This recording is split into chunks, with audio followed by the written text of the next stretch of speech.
Hi there, my name's Andy Young and I'm one of the automotive lecturers down at Unitech in Auckland, New Zealand, and welcome to my Andy Mechanic YouTube channel.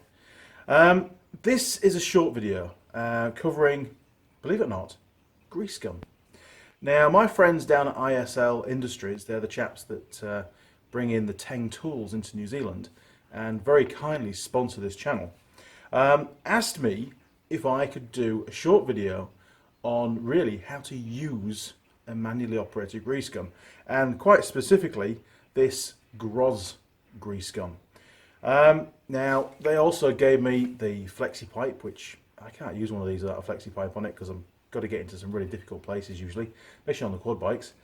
And I'll be totally truthful with you, I made a video on this as soon as I got this tool. And during the editing process, I thought, hang on a minute, this isn't right. You know, I need to actually use this tool in anger and put it in certain situations where, you know, it's going to be really tested to give you a genuine feedback rather than just, isn't this tool great? Buy it, you know, because ISL Industries gave me it. And I don't do that kind of thing. No. I actually feel it's a pretty good grease gun. In fact, out of all the grease guns that I've ever used, it's probably one of the best, if not the best. It feels really well made. It performs extremely well. And refilling it with grease and purging it, getting all the air out, is dead easy. In fact, it was so easy when I did the first video that I thought I hadn't done it properly. It just seemed to be fine. And I thought, well, it's a brand new grease gun. Maybe it purges dead easy the first time round and it's a bit more difficult the second time round or the third time round or whatever. But in actual fact, thinking back, purging a brand new grease gun is going to be the hardest because, you know, you've got no grease in the pipe at all. It's full of air. So you've got all that side of things or the grease to bleed through the system, so to speak. So with these grease guns, they'll take your standard sort of 450, what is it, a 450 gram cartridge, and they're available all over the world, and that's what I use. I don't pack the gun from a large container, which is another option. So what does it say on the sheet? So you can suction fill, which is obviously out of a big drum of grease. You can suck it up. And well, to do that, what did they say on there? I don't do that, but to do that, you'd basically take the top off, which you've got to do anyway, regardless of what you're going to be doing, whichever method you're going to use. And take the top off, and of course, obviously you run out of grease, so the plunger's right at the top, and you just need to pull that plunger, should go to the gym more, pull that plunger all the way down, and there you go, it just locks into position on a little ledge on there. Look, it's a pretty strong spring, and I have to admit, the first time I did that, it fell off and it fired back up the tube, but fortunately it was completely bone dry. It was the first time I'd filled it up. Otherwise, you know, I'd have got grease all over the workshop. Fortunately I didn't. So now at this point, if you were going to use it out of a drum, you know, it's that pulling back motion that you would do as you've got it immersed in the grease, and it would suck it up like a syringe. Okay, so how else can we do it?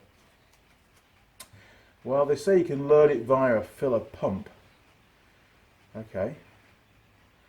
Also, you can do the cartridge loading, and you can do the hand fill. So, you know, if you've got a smaller tub of grease, you can just use like a spatula or a trowel or whatever it is, or a big spoon, and just honk it down the tube, fill it up, and then put the lid back on, and then we've got to purge it up. So I'm gonna put in my grease cartridge. Now this isn't a brand new one, so this has got a lot more air in it than a new cartridge would do. You can see down there it's been partly used.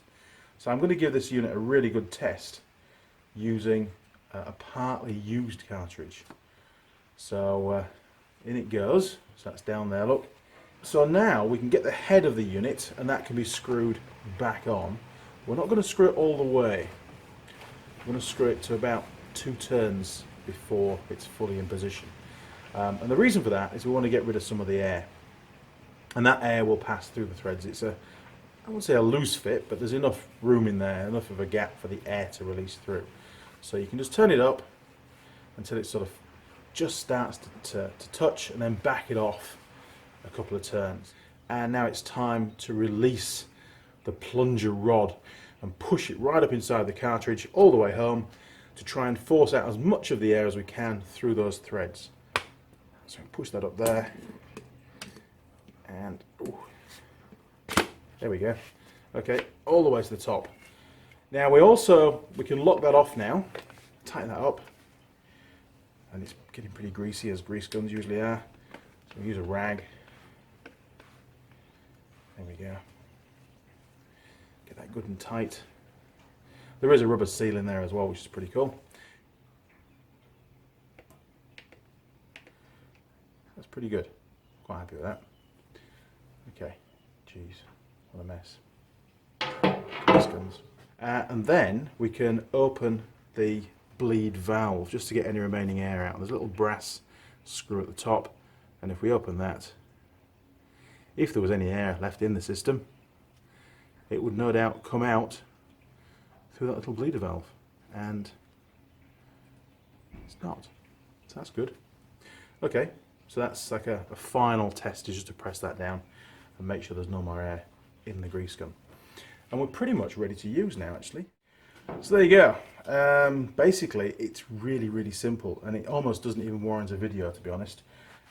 But there have been one or two people that don't quite follow the instructions, I suppose, on using a grease gun. Or you might buy a second-hand grease gun and you won't have any instructions on how to use it. So the main advantage is you don't have to use a cartridge, although I find the cartridge style grease inserts to be the cleanest, quickest, easiest, although not the cheapest. Normally it's cheaper to buy grease in a big drum. But then it gets contaminated, usually, I find, and you know, what use is contaminated grease?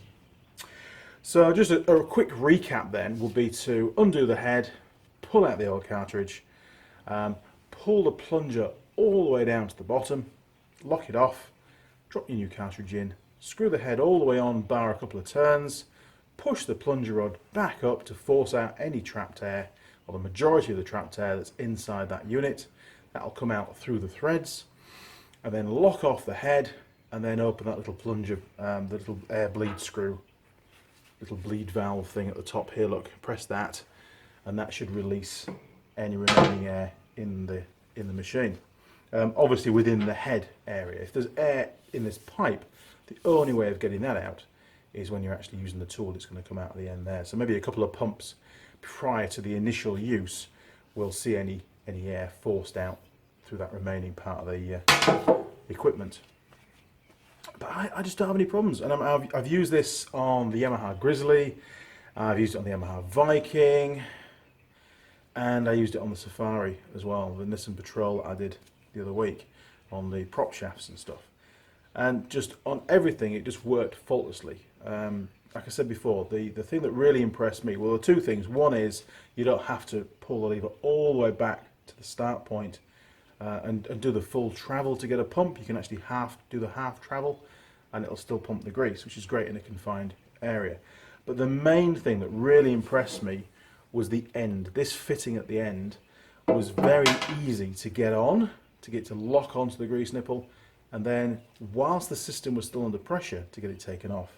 I had a grease gun back in the UK, which was a nightmare. Once you'd pumped up a UJ, man, you had to fight with it for ages, to the point where I remember actually breaking off a couple of grease nipples doing that, because the little jaws didn't want to release. They were just, holding on tight. So yeah, that was the most impressive part. And I just have not found this difficult in any way to bleed up. It just works. There's hardly any air it just doesn't seem to cause it a problem, not like the older ones that I've used. Okay, enough about a grease gun. So that was, just to recap, the GROZ G4-HD, so that's the heavy duty one, and it can produce up to 10,000 psi of pressure, which is quite a lot, isn't it, really? Easy to use. I've now got myself a free grease gun. Cheers ISL Industries. Lots of free tools, but that's what I need. You know, I need the stuff to do the jobs. And I chose Teng. I chose ISL Industries. They didn't choose me. And I chose them for a very good reason, because they sell good gear. Yeah, there are other companies out there that do as well, don't get me wrong, but they sell really good gear at a really decent price. My first socket set was a Teng Tools socket set, and I still have some of the sockets now. And that's about 24 years old, I would guess.